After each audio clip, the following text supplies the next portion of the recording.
ಎಫೆಸದವರಿಗೆ ಬರೆದ ಪತ್ರಿಕೆಗೆ ನಾವು ಹೋಗೋಣ. ಎಫೆಸದವರಿಗೆ ಬರೆದ ಪತ್ರಿಕೆ 2ನೇ ಅಧ್ಯಾಯದಲ್ಲಿ ಒಂದೊಂದು ಸಾರಿ ನಮ್ಮ ಜೀವನದಲ್ಲಿ ಕಳೆದ ಸಂಗತಿಗಳನ್ನು ನೆನೆಸಿಕೊಳ್ಳೋದು ಬಹಳ ಪ್ರಾಮುಖ್ಯ. ಹಿಂದೆ ನಡೆದ ಸಂಗತಿಗಳನ್ನು ಅನೇಕ ಸಾರಿ ನಾವು ನೆನೆಸ್ಕೊಳ್ಬೇಕು.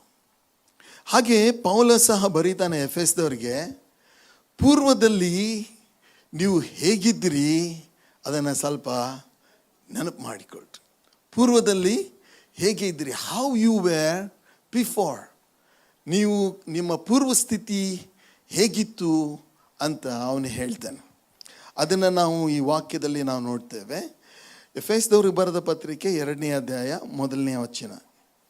ಆತನು ಅಪರಾಧಗಳು ಮತ್ತು ಪಾಪಗಳ ದೆಸೆಯಿಂದ ಸತ್ತವರಾಗಿದ್ದ ನಿಮ್ಮನ್ನು ಸಹ ಬದುಕಿಸಿದನು. ನೀವು ಪೂರ್ವದಲ್ಲಿ ಅಪರಾಧಗಳನ್ನು ಪಾಪಗಳನ್ನು ಮಾಡೋರಾಗಿದ್ದು. ಓಕೆ, ಮೊದಲನೇದಾಗಿ ಹೇಳ್ತಾನೆ ಅಂದರೆ ಪಾಪಗಳ ದೆಸೆಯಿಂದ ಏನಾಗಿದ್ವಿ ಅಂತೆ? ಸತ್ತವರಾಗಿದ್ವಿ. ಎಲ್ಲರೂ ಹೇಳೋಣ, ಪಾಪಗಳ ದೆಸೆಯಿಂದ ಸತ್ತವರು. ಗಟ್ಟಿಯಾಗಿ ಹೇಳೋಣ, ಪಾಪಗಳ ದೆಸೆಯಿಂದ. ಇಂಗ್ಲೀಷ್ನಲ್ಲಿ ಹೀಗೆ ಹೇಳ್ತದೆ, ಏನಂತ ಅಂದರೆ ಡೆಡ್ ಇನ್ ಅವರ್ ಸಿನ್ಸ್ ಅಂತ. ನಮ್ಮ ಪಾಪಗಳಲ್ಲಿ ಸತ್ತು ಹೋಗಿದ್ದೆವು. ಸತ್ತವರಿಗೆ ತಾವೇ ಎದ್ದು ಬರುವ ಶಕ್ತಿ ಇರೋದಿಲ್ಲ. ಸತ್ತವರಿಗೆ ಯೋಚಿಸುವ ಶಕ್ತಿ ಇರೋದಿಲ್ಲ. ಸತ್ತವರಿಗೆ ತಾವೇ ಎದ್ದು ನಡೆದಾಡುವಂಥ ಶಕ್ತಿ ಇರುವುದಿಲ್ಲ. ದೇವರ ವಾಕ್ಯ ಹೇಳ್ತದೆ, ಪಾಪಗಳಲ್ಲಿ ಸತ್ತವರು. ಎಂಥದರಲ್ಲಿ? ಪಾಪಗಳಲ್ಲಿ ಸತ್ತವರು.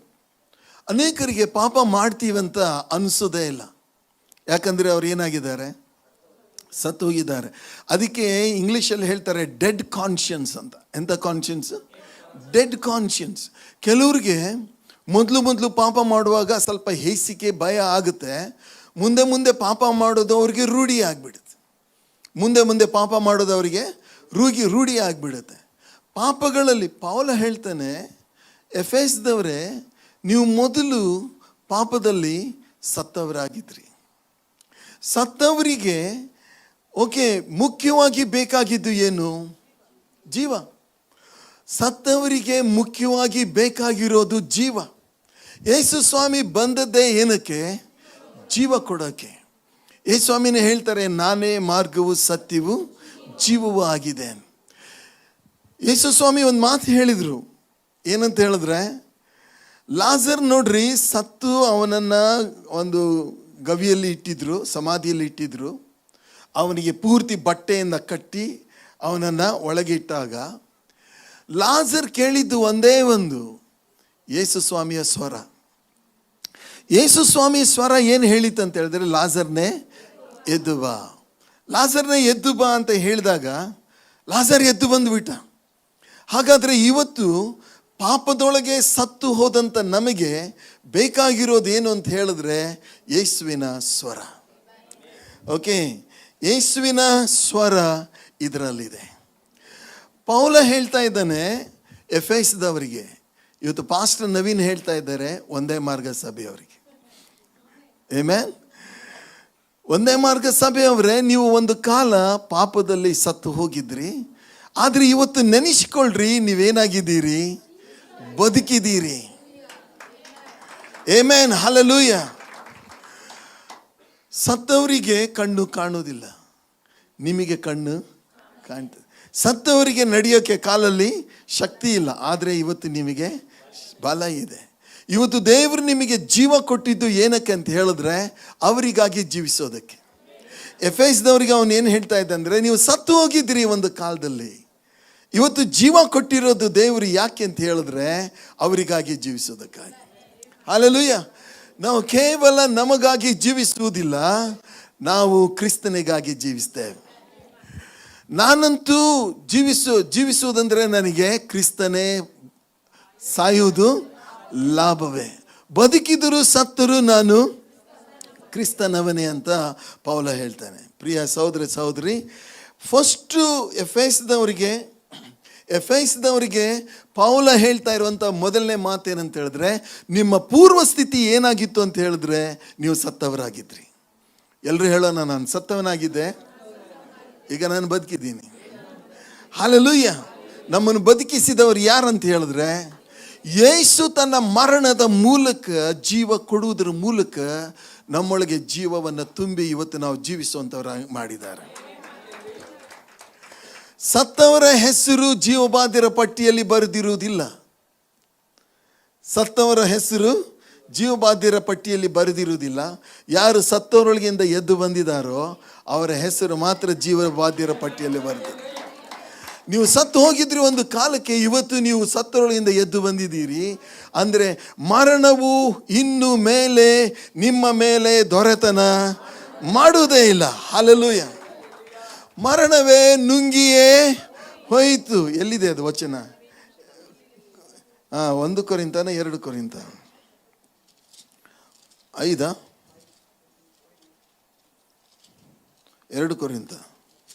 2 ಕೊರಿಂಥ 5ರಲ್ಲಿದೆ ಅದು. ಓಕೆ, 2 ಕೊರಿಂಥ. ಹೀಗಿರಲಾಗಿ ಯಾವನಾದರೂ ಕ್ರಿಸ್ತನಲ್ಲಿದ್ದರೆ ಅವನು ನೂತನ ಸೃಷ್ಟಿಯಾದನು, ಈಗ ಪೂರ್ವ ಸ್ಥಿತಿ ಹೋಗಿ. ಈಗ ನಮ್ಮ ಸ್ಥಿತಿ ಪೂರ್ವ ಸ್ಥಿತಿ ಅಲ್ಲ, ನಮಗೆ ನೂತನ ಸ್ಥಿತಿ. ಎಲ್ಲ ಪೂರ್ವ ಸ್ಥಿತಿ ಹೋಗಿ ಎಲ್ಲ ನೂತನ. ಇದೆಲ್ಲ ದೇವರಿಂದಲೇ ಆಯಿತು. ಅದಕ್ಕಿಂತ ಮುಂಚೆ ನಾವು ನೋಡ್ತೀವಿ, ಎಲ್ಲಿದೆ ಅದು ವಚನ? ಮರಣವೇ ನುಂಗಿಯೇ ಹೋಯಿತು. 1 ಕೊರಿಂಥಿಯನ್ಸ್. ಓಕೆ, ದೇವ್ರ ನಾಮಕ್ಕೆ ಸ್ತೋತ್ರ. ದೇವ್ರ ವಾಕ್ಯ ಹೇಳ್ತದೆ 1 ಕೊರಿಂಥ 15 15:54 ಲಯವಾಗುವ ಈ ದೇಹವು ಎಂತ? ಲಯವಾಗುವ ಈ ದೇಹವು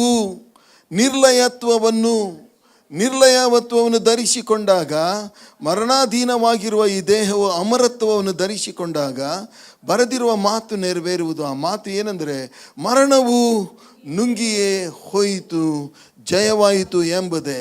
ಮರಣವೇ ನಿನ್ನ ಜಯವೆಲ್ಲಿ? ಮರಣವೇ ನಿನ್ನ ವಿಷದ ಕೊಂಡಿಯಲ್ಲಿ? ಮರಣದ ಕೊಂಡಿ ಪಾಪವೇ. ಪಾಪ ಮಾಡುವ ಪ್ರತಿಯೊಂದು ಪ್ರಾಣಿಯು ಸಾಯಲೇಬೇಕು ಅಂತ ಧರ್ಮಶಾಸ್ತ್ರಗಳು ಹೇಳ್ತವೆ. ಪಾಪ ಮಾಡುವ ಪ್ರತಿಯೊಂದು ಪ್ರಾಣಿ ಏನಾಗಬೇಕು? ಸಾಯಲೇಬೇಕು ಅಂಥೇಳಿ. ಆದರೆ ಪ್ರಿಯರೇ, ಇವತ್ತು ನಾವು ಸತ್ತ ಸ್ಥಿತಿಯಲ್ಲಿ ಇಲ್ಲ, ಜೀವದ ಸ್ಥಿತಿಯಲ್ಲಿ ಇದ್ದೇವೆ. ಇನ್ನೊಂದು ವಚನ ಭಾಳ ಸುಂದರವಾಗಿದೆ, ಅದನ್ನು ನಾನು ಓದಲಿಕ್ಕೆ ಮನಸ್ಸು ಮಾಡ್ತೇನೆ. ಸತ್ತವರಿಗಾಗುವ ಪುನರುತ್ಥಾನವು ಅದೇ ಪ್ರಕಾರವಾಗಿರುವುದು. ದೇಹವು ಲಯಾವಸ್ಥೆಯಲ್ಲಿ ಬಿತ್ತಲ್ಪಡುವಾಗ 4 ಜನ ಎತ್ಕೊಂಡೋಗಿ ಮಣ್ಣಲ್ಲಿ ಹಾಕ್ತಾರೆ. ಓಕೆ, ಆದರೆ ಏನಂತ ಹೇಳ್ತೇವೆ, ನಿರ್ಲಯಾವಸ್ಥೆಯಲ್ಲಿ ಎದ್ದು ಬರುವಾಗ, ನಿರ್ಲಯಾವಸ್ಥೆಯಲ್ಲಿ ಅಂದರೆ ಇನ್ನೆಂದೆಂದಿಗೂ ಸಾಯದ ರೀತಿಯಲ್ಲಿ ಎಬ್ಬಿಸಲ್ಪಡ್ತದೆ. ಹೀನಾವಸ್ಥೆಯಲ್ಲಿ ಬಿತ್ತಲ್ಪಡ್ತದೆ, ಮಹಿಮೆಯಲ್ಲಿ ಎದ್ದು ಬರ್ತದೆ. ನಿರ್ಬಲಾವಸ್ಥೆಯಲ್ಲಿ ಬಿತ್ತಲ್ಪಡ್ತದೆ, ಬಲಾವಸ್ಥೆಯಲ್ಲಿ ಎಬ್ಬಿಸಲ್ಪಡ್ತದೆ. ಪ್ರಿಯರೇ, ನಿಮ್ಮ ಪೂರ್ವ ಸ್ಥಿತಿ ಹೇಗಿತ್ತು? ಒಂದೇ ಮಾರ್ಗದ ಪೂರ್ವ ಸ್ಥಿತಿ, ಎಫೆಸದವರ ಪೂರ್ವ ಸ್ಥಿತಿ ಹಾಗೇ ಇತ್ತು. ಏನೆಂದರೆ, ನಾವು ಸತ್ತವರಾಗಿದ್ದೆವು, ಆದರೆ ಈಗೇನಾಗಿದ್ದೇವೆ? ಜೀವಿಸುವವರಾಗಿದೆ. ದೇವರ ನಾಮಕ್ಕೆ ಸ್ತೋತ್ರ. ಎಲ್ಲರೂ ಹೇಳೋಣ, ನಾನು ಜೀವಿಸುವವನು. ಅಯ್ಯೋ, ಜೀವ ಇದ್ದವ್ರು ಮಾತ್ರ ಹೇಳ್ರಿ, ನಾನು ಜೀವಿಸುವವನು.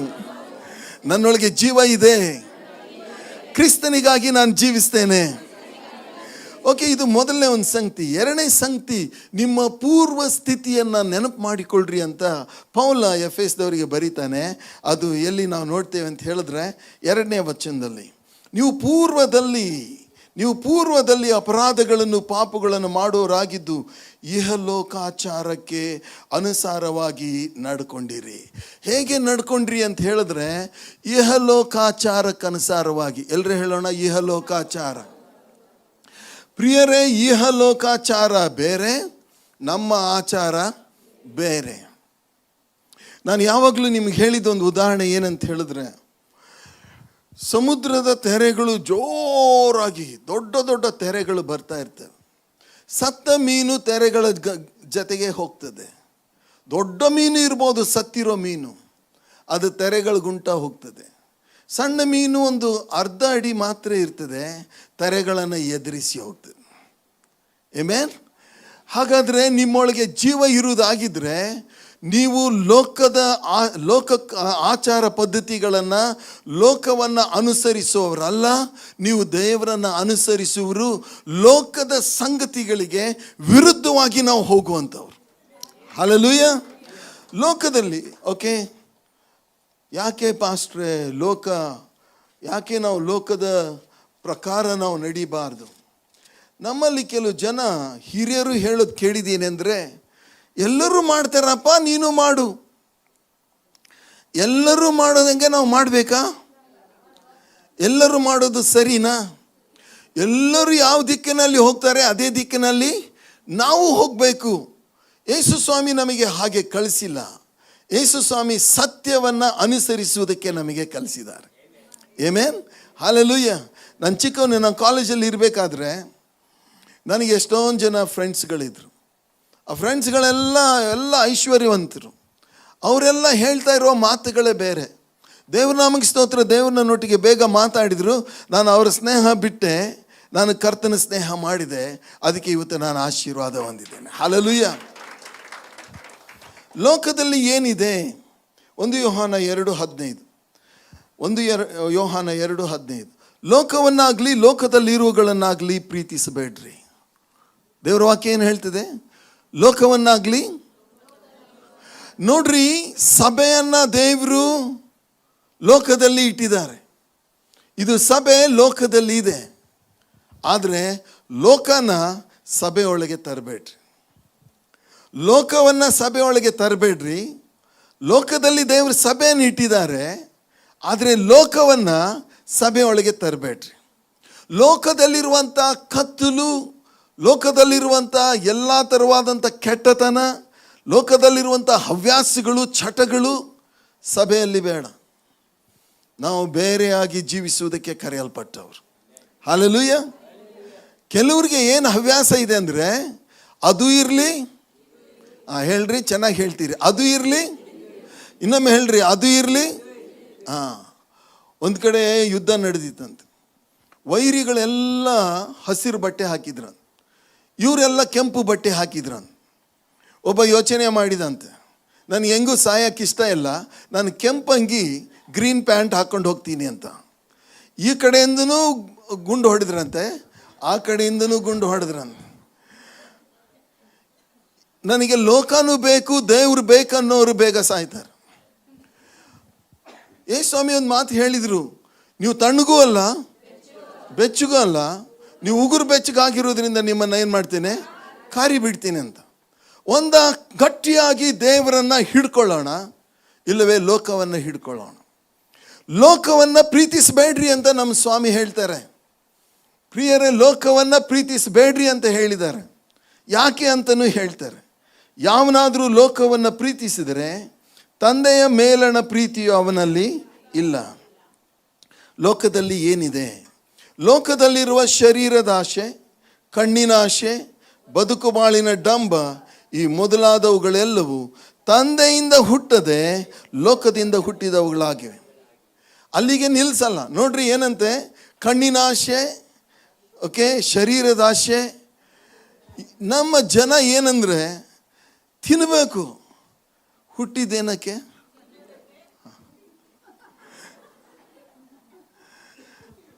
ಭಾಳ ಜನ ಹೇಳಿದ್ದೀವಿ, ತಿನ್ಬೇಕು ಸರ್, ಚೆನ್ನಾಗಿ ಏನು ಮಾಡಬೇಕು, ಮಜಾ ಮಾಡಬೇಕು. ಈ ಲೋಕದಲ್ಲಿ ಇರೋದೇನಕ್ಕೆ? ತಿನ್ನೋಕ್ಕೆ, ಒಂದು ದಿವಸ ಸಾಯೋಕ್ಕೆ. ಪ್ರಿಯರೇ, ದೇವರು ಬುದ್ಧಿ ಕೊಟ್ಟಿಲ್ವಾ? ದೇವರು ನಮಗೆ ಬುದ್ಧಿ ಕೊಟ್ಟಿದ್ದಾರೆ. ನಮಗೆ ಈ ಜೀವ ಇದೆ, ಮುಂದೆ ನಾವು ಸತ್ತ ಮೇಲೆ ಎಲ್ಲಿ ಹೋಗಬೇಕು, ಅದು ಈ ಲೋಕದಲ್ಲಿ ಹೇಗೆ ಜೀವಿಸಬೇಕು. ದೇವ್ರ ವಾಕ್ಯದಲ್ಲಿ ನಾವು ನೋಡ್ತೇವೆ. ಏನಂತ ಹೇಳಿದ್ರೆ, ಶರೀರದ ಆಶೆ, ಕಣ್ಣಿನ ಆಶೆ, ಬದುಕು ಬಾಳಿನ ಡಂಬ. ಕೆಲವರಿಗೆ ಸುಮ್ಮನೆ ಒಣ ದಿಮಾಕ್ ಅಂತ ಹೇಳ್ತಾರೆ. ನಮ್ಮ ಕಡೆಗೆ ಏನು ಹೇಳ್ತಾರೆ? ಒಣ ದಿಮಾಕ್. ಏನೂ ಇರೋದಿಲ್ಲ. Empty vessel make more noise. ಖಾಲಿ ಪಾತ್ರೆ ಏನು ಮಾಡುತ್ತೆ? ತುಂಬ ಸೌಂಡ್ ಮಾಡುತ್ತೆ ಅಂತ. ಪ್ರಿಯರೇ, ಲೋಕದೊಳಗೆ ಅನೇಕ ಸಂಗತಿಗಳಿದೆ. ದೇವ್ರ ವಾಕ್ಯ ಹೇಳ್ತದೆ, ಲೋಕವನ್ನು ಏನು ಮಾಡಬೇಡ್ರಿ, ಪ್ರೀತಿಸಬೇಡ್ರಿ. ನಾವು ಲೋಕನೂ ಪ್ರೀತಿಸ್ತೇವೆ, ದೇವರನ್ನು ಪ್ರೀತಿಸ್ತೇವೆ.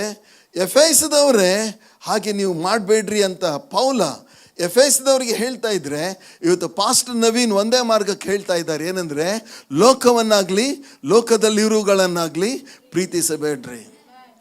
ಸಭೆ ಒಳಗೆ ಲೋಕವನ್ನು ತರಬೇಡ್ರಿ, ಲೋಕದಲ್ಲಿ ಸಭೆ ಹೋಗಿ ಇರಲಿ. ಹಲ್ಲೆಲೂಯಾ. ಯಾಕಂತ ಹೇಳಿದ್ರೆ, ಲೋಕ ನಿಮ್ಮನ್ನು ಹಾಳು ಮಾಡ್ತದೆ. ಲೋಕ ಏನು ಮಾಡ್ತದೆ? ಹಾಳು ಮಾಡ್ತದೆ. ಲೋಕ ನಿಮಗೆ ಒಳ್ಳೆಯದನ್ನು ಏನೂ ಕೊಡುವುದಿಲ್ಲ. ಲೋಕ ನಿಮಗೆ ಒಳ್ಳೆಯದನ್ನು ಕೊಡುವುದಿಲ್ಲ. ನೋಡ್ರಿ, ಯೇಸು ಸ್ವಾಮಿನೇ ಹೇಳಿದಂಥ ಕತೆ. ಏನಂತ ಹೇಳಿದ್ರೆ, ಒಬ್ಬ ತಂದೆ ಇದ್ದ, ಅವನಿಗೆ 2 ಮಕ್ಕಳು ಸಂತೋಷವಾಗಿ ಇದ್ದಾರೆ ಮನೆಯಲ್ಲಿ, ಉಂಡು ತಿಂದು ಎಲ್ಲ ಮಜಾ ಮಾಡಿಕೊಂಡು ಸ್ವಾತಂತ್ರ್ಯದಿಂದ ಎಲ್ಲ ರೀತಿಯಿಂದ ಐಶ್ವರ್ಯದಲ್ಲಿದ್ದಾಗ ಚಿಕ್ಕ ಮಗ ಏನು ಕೇಳಿದಂತೆ, ನನ್ನ ಆಸ್ತಿಯಲ್ಲಿ ನನಗೆ ಪಾಲು ಕೊಡು ಅಂತ ಹೇಳಿದ. ಯಾಕೆ ಹೇಳಿದ ಅಂದರೆ, ಅವನು ಕಣ್ ತೆರೆದು ಲೋಕ ನೋಡಿದ. ಏನು ತಿಳ್ಕೊಂಡ ಅಂತ ಹೇಳಿದ್ರೆ, ಲೋಕದಲ್ಲಿ ಏನೋ ಮಜಾ ಇದೆ. ಲೋಕದಲ್ಲಿ ಏನಿದೆ? ಏನೋ ಮಜಾ ಇದೆ. ಲೋಕ ನನ್ನನ್ನು ಮೇಲೆ ತಕೊಂಡು ಹೋಗ್ತದೆ, ಲೋಕ ನನಗೆ ಸಂತೋಷ ಕೊಡ್ತದೆ, ಲೋಕ ನನಗೆ ನನ್ನ ಆಸೆಗಳನ್ನೆಲ್ಲ ಈಡೇರಿಸ್ತದೆ, ಲೋಕ ನನಗೆ ಸಮಾಧಾನ ಕೊಡ್ತಿದೆ ಅಂತ ಹೇಳಿ ಆಸ್ತಿಯನ್ನು ತಕ್ಕೊಂಡು ಹೋದ. ಲೋಕ ಏನು ಕೊಡ್ತು ಅವನಿಗೆ? ಲೋಕ ಕೊಟ್ಟದ್ದು ಏನಂತ ಹೇಳಿದ್ರೆ, ಅವನ ಹತ್ರ ಇದ್ದದನ್ನೆಲ್ಲ ಕಸ್ಕೊಳ್ತು. ಮೊದಲು ಅವನ ಹತ್ರ ಇದ್ದ ಆಸ್ತಿಯನ್ನೆಲ್ಲ ಏನು ಮಾಡ್ತು? ಕಸ್ಕೊಂಡ್ಬಿಡ್ತು. ಎರಡನೇದಾಗಿ ಅವನು ಕೊಟ್ಟಿದ್ದೇನೆಂದರೆ, ಹಂದಿಗಳು ಊಟ ಮಾಡುವ ಊಟವನ್ನು ಅವನು ತಿನ್ನಬೇಕಾಯ್ತು. ಮೂರನೇದಾಗಿ ಅವನಿಗೆ ಆಗಿದ್ದೇನಂತ ಹೇಳಿದ್ರೆ, ಅವನು ಏಕಾಂಗಿ ಆಗಿಬಿಟ್ಟ. ಪ್ರಿಯರೇ, ಲೋಕದಲ್ಲಿ ನೀವು ಹೋದಾಗ 4 ಜನ ನಿಮ್ಮ ಹತ್ರ ಏನು ಇರ್ತಾರಲ್ಲ, 4 ದಿವಸ ಇರ್ತಾರೆ. 5ನೇ ದಿವಸ ಎಷ್ಟು ಜನ ಇರ್ತಾರೆ? ಒಬ್ಬರೇ ಇರಬೇಕಾಗತ್ತೆ. ಇದು ಲೋಕ.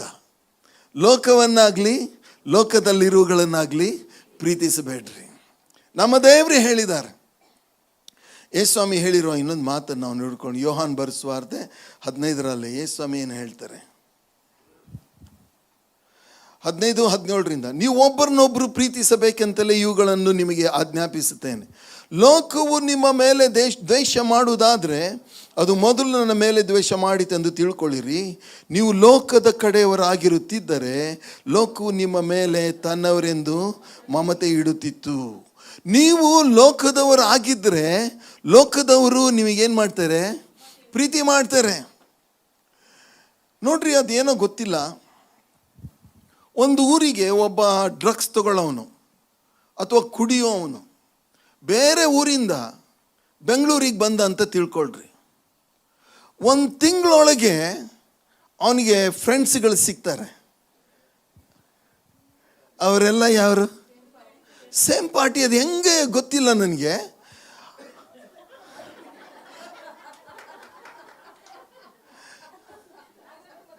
ಮ್ಯಾಗ್ನೆಟ್ ಕಂಪ್ನಿದ ನಾನು ಯಾವಾಗಲೂ ನೋಡಿದ್ದೀನಿ. ಬೇರೆಯಿಂದ ಬಂದಿರ್ತಾರೆ, ಅವ್ರಿಗೆ ಬೇರೆ ಯಾರು ಫ್ರೆಂಡ್ಸ್ ಸಿಕ್ಕೋದಿಲ್ಲ. ಕುಡುಕನಿಗೆ ಕುಡುಕರು ಬೇಗ ಸಿಗ್ತಾರೆ, ಡ್ರಗ್ಸ್ ತಗೊಳ್ಳೋವನಿಗೆ ಡ್ರಗ್ಸ್ ತಗೊಳ್ಳೋರು ಅದು ಹೆಂಗೆ ಅದು ಸ್ಮೆಲ್ ಅದು ಹರ್ಕೊಂಡು ಹೋಗುತ್ತೋ ಏನೋ, ಅವ್ರು ಪಟ್ ಪಟ್ ಪಟ್ ಅಂತ ಸಿಗ್ತಾರೆ.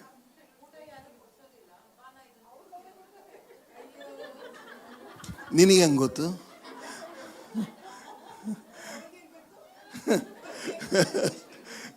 ಓಕೆ, ಇದು ಲೋಕ ರೀ. ಲೋಕ ಏನು ಮಾಡ್ತಿದೆ ಅಂದರೆ, ಲೋಕದಲ್ಲಿ ಒಂದು ಶಕ್ತಿ ಇದೆ, ಅದು ಎಳೀತದೆ ನಿಮ್ಮನ್ನು.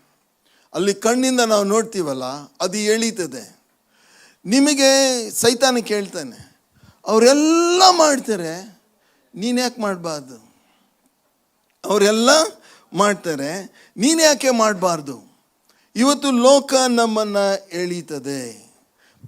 ತಪ್ಪಿ ಹೋದ ಮಗನ ವಿಷಯದಲ್ಲಿ ನಾವು ನೋಡ್ತೇವೆ, ಚೆನ್ನಾಗಿದ್ದ ಅವನು. ಈ ವಚನ ಓದ್ರಿ, 2 ಪೇತ್ರ 2:22. 2 ಪೇತ್ರ 2:22. ಇಲ್ಲಿ ಪೇತ್ರ ಎಷ್ಟು ಚೆನ್ನಾಗಿ ಬರೀತಾನೆ ನೋಡ್ರಿ. ಏನಂದರೆ, ನಾಯಿ ತಾನು ಕಕ್ಕಿದ್ದನ್ನು ನೆಕ್ಕುವುದಕ್ಕೆ ತಿರುಗಿಕೊಂಡಿತು ಮತ್ತು ತೊಳೆದ ಹಂದಿ ಕೆಸರಿನಲ್ಲಿ ಹೊರಳುವುದಕ್ಕೆ ಹೋಯಿತು ಎಂಬ ನಿಜವಾದ ಗಾದೆಗೆ ಸರಿಯಾಗಿ ನಡೆದಿದ್ದಾರೆ. ಎಫೆಸದವರೇ, ಒಂದೇ ಮಾರ್ಗದವರೇ, ಒಂದು ಕಾಲದಲ್ಲಿ ಪೂರ್ವ ಸ್ಥಿತಿಯಲ್ಲಿ ನೀವು ಹಾಗೇ ಇದ್ದವರು ಇಲ್ಲಿ ಬಂದಿದ್ದೀರಿ, ಜೀವ ಹೊಂದಿದ್ದೀರಿ, ಪರಿಶುದ್ಧರಾಗಿದ್ದೀರಿ.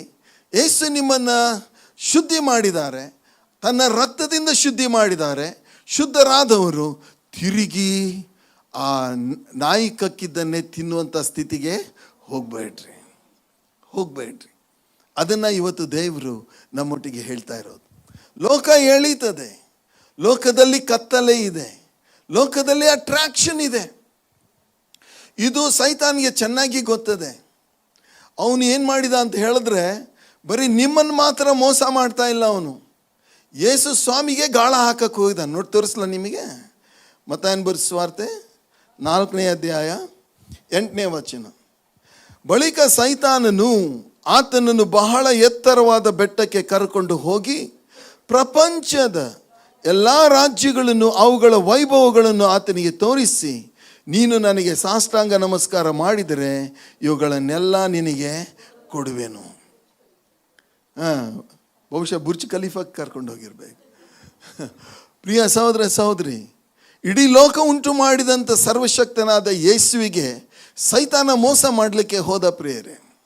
ಅವನೇನು ಹೇಳ್ತಾ ಇದ್ದಾನಂದರೆ, ಲೋಕದಲ್ಲಿ ಇವತ್ತು ನಮ್ಮ ಫ್ರೆಂಡ್ಸ್ ನಮ್ಮನ್ನು ಕರೀತಾರೆ, ನಮ್ಮ ನೆಂಟರು ನಮ್ಮನ್ನು ಕರೀತಾರೆ, ಲೋಕದ ಅಟ್ರಾಕ್ಷನ್ ನಮ್ಮನ್ನು ಕರೀತದೆ.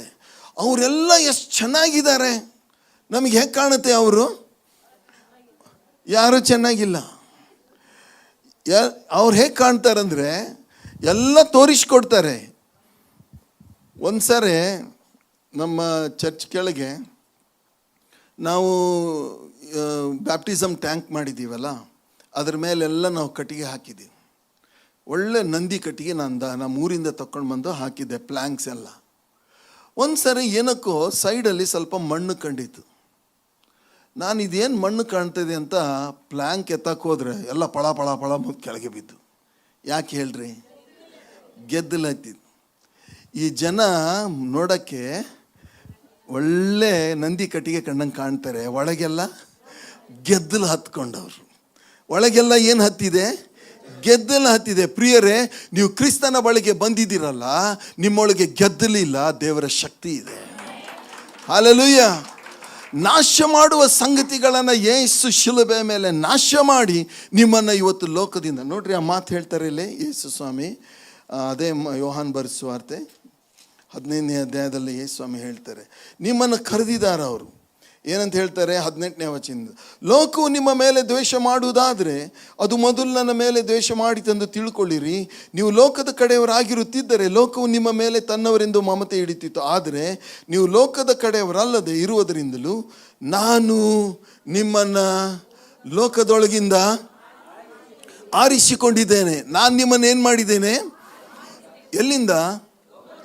ಓಕೆ, ಒಂದು ನಿಮಿಷ. ಒಂದು ವೇಳೆ ಲೋಕ ಚೆನ್ನಾಗಿಯೇ ಇದ್ದಿದ್ರೆ ಇವತ್ತು ದೇವರು ಹೇಳ್ತಾ ಇದ್ದಾರಂದ್ರೆ ಲೋಕನೇ ಹಿಂಬಾಲಿಸ್ರಿ. ಇವತ್ತು ಅನೇಕರ ಮನೆಯಲ್ಲಿ ಗಂಡ ಹೆಂಡತಿಯ ಮಧ್ಯದಲ್ಲಿ ಜಗಳ ಏನಕ್ಕೆ ಗೊತ್ತಾ? ಹೆಂಡತಿ ಹೇಳ್ತಾರೆ, ಸ್ವಲ್ಪ ಬುದ್ಧಿ ಇಲ್ಲ ನಿನಗೆ. ಈ ಗಂಡಸರಿಗೆ ಏನಿಲ್ಲ?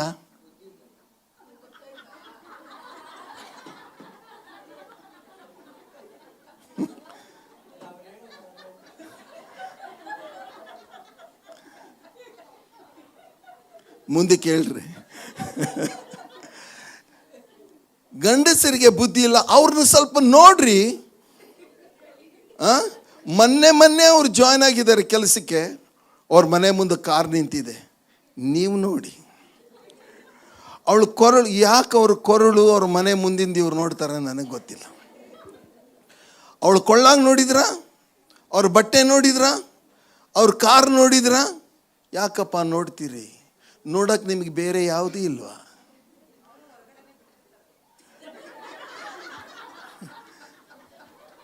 ಅದು ನಿಜ, ನೀ ನೋಡ್ಲಿ ಅಂತಾನೆ ಬಿಟ್ಟಿರ್ತಾರೆ.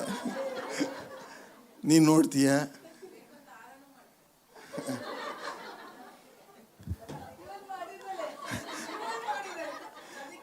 ಅವಳ ಅನುಭವದಿಂದ ಹೇಳ್ತಾಳೆ. ಓಕೆ ಪ್ರಿಯರೇ, ಲೋಕವನ್ನಾಗಲಿ ಲೋಕದಲ್ಲಿರುವಗಳನ್ನು ಅಲ್ಲಿ ಪ್ರೀತಿಸಬೇಡ್ರಿ. ಯೇಸ್ವಾಮಿ ಹೇಳ್ತಾರೆ, ಲೋಕ ಚೆನ್ನಾಗಿ ಇದ್ದಿದ್ರೆ ನಾನು ನಿಮ್ಮನ್ನು ಲೋಕದೊಳಗೆ ಕಳಿಸ್ತಾ ಇದ್ದೆ. ಆದರೆ ಲೋಕ ಚೆನ್ನಾಗಿಲ್ಲ.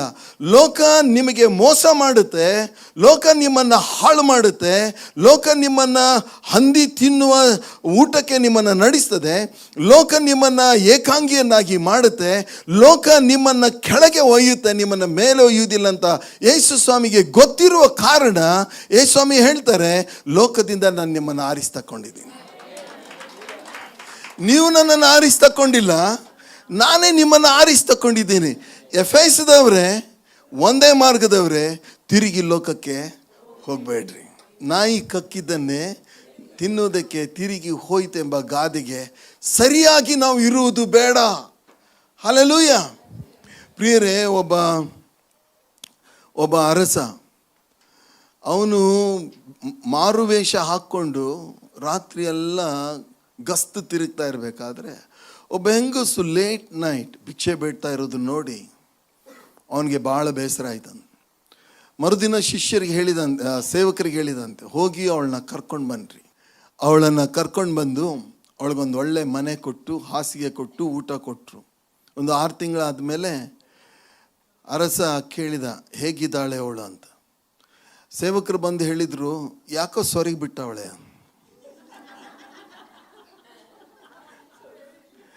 ಸೊರಗಿದಾಳೆ ಅಂತ. ಅದಕ್ಕೆ ಒಬ್ಬ ವಿದ್ವಾಂಸ ಹೇಳಿದಂತೆ, ಅರಸ ಕೇಳಿದಂತೆ, ಯಾಕೆ ಹಂಗಾಗೋಳೆ ಅಂತ. ಅದಕ್ಕೆ ವಿದ್ವಾಂಸ ಹೇಳಿದಂತೆ, ಅವಳನ್ನ ತಿರುಗಿ ಭಿಕ್ಷೆ ಬೇಡಕ್ಕೆ ಕಳಿಸು, ಸರಿ ಆಗ್ತಾಳೆ. ಕೆಲವರಿಗೆ ಏನು ಆಸೆ ಅಂತ ಹೇಳಿದ್ರೆ ಎಲ್ಲಿದ್ದರೂ ಆ ಸ್ಥಳದಿಂದ ಹೊರಗೆ ಬರೋಕ್ಕೆ ಇಷ್ಟನೇ ಇಲ್ಲ. ಭಾಳ ಕಷ್ಟದಲ್ಲಿ ಇದ್ದರು. 430 ವರ್ಷ ಇಸ್ರಾಯೇಲ್ರು ಬಿಟ್ಟಿ ಕೆಲಸ ಮಾಡ್ತಾಯಿದ್ರು. ಅವ್ರ ಹೆಂಗಸರನ್ನು ಐಗುಪ್ತದ ದೇಶದವ್ರು ಹಾಳು ಮಾಡಿದರು. ಅವರಿಗೆ ನಿಂದೆ, ಅವಮಾನ, ಹಿಂಸೆ, ಊಟ ಇಲ್ಲ, ಬಟ್ಟೆ ಇಲ್ಲ, ಸರಿಯಾಗಿ ಮನೆ ಇಲ್ಲ. ಇಂಥ ಹಿಂಸೆಯಲ್ಲಿದ್ದವರನ್ನು ದೇವರು ಮೋಶೆ ಎಂಬ ರಕ್ಷಕನನ್ನು ಕಳಿಸಿ ಅವರನ್ನು ಬಿಡಿಸಿ ಅದ್ಭುತವಾದ ರೀತಿಯಲ್ಲಿ ಸ್ವತಂತ್ರರಾಗಿ ಜೀವಿಸಿರಿ ಅಂತ ಕಳಿಸಿದ್ರೆ, ಇವರು ಅರಣ್ಯದಲ್ಲಿ ಏನು ಕೇಳಿದರು? ನಮಗೆ ಐಗುಪ್ತ ದೇಶನೇ ಬೇಕು, ಯಾಕಂದರೆ ನಮಗೆ ಈರುಳ್ಳಿ, ಬೆಳ್ಳುಳ್ಳಿ, ಸೌತೆಕಾಯಿ ಬೇಕು ಅಂತ ಕೇಳಿದ್ರು. ಯಾಕಂದರೆ ಅವ್ರಿಗೆ ವಾಪಸ್ ಎಲ್ಲಿ ಹೋಗ್ಬೇಕಂತೆ? ನಾಯಿ ಕಕ್ಕಿದ್ದನ್ನೇ ತಿರುಗಿ ನೆಕ್ಕುವುದಕ್ಕೆ ಹೋಯ್ತಂತ. ಪ್ರಿಯರೇ, ಇವತ್ತು ಒಂದೇ ಮಾರ್ಗದವರಿಗೆ ದೇವ್ರು ನಮ್ಗೆ ಹೇಳ್ತಾ ಇರೋದು, ನಮಗೂ ಹೇಳ್ತಾ ಇರೋದು ದೇವ್ರು ಏನಂತ ಹೇಳಿದ್ರೆ, ನಿಮ್ಮ ಪೂರ್ವ ಸ್ಥಿತಿಯನ್ನು ನೆನಪು ಮಾಡಿಕೊಳ್ಳ್ರಿ.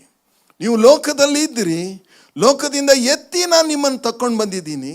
ಸ್ವತಂತ್ರರಾಗಿರ್ಬೇಕಂತ ಹೇಳಿ, ಪರಿಶುದ್ಧರಾಗಿರ್ಬೇಕಂತ ಹೇಳಿ, ಸಂತೋಷದಲ್ಲಿ, ಸಮಾಧಾನದಲ್ಲಿ, ಸಮೃದ್ಧಿಯಲ್ಲಿ ಇರಬೇಕಂತ ನಾನು ನಿಮ್ಮನ್ನು ಕರ್ಕೊಂಡು ಬಂದಿದ್ದೀನಿ.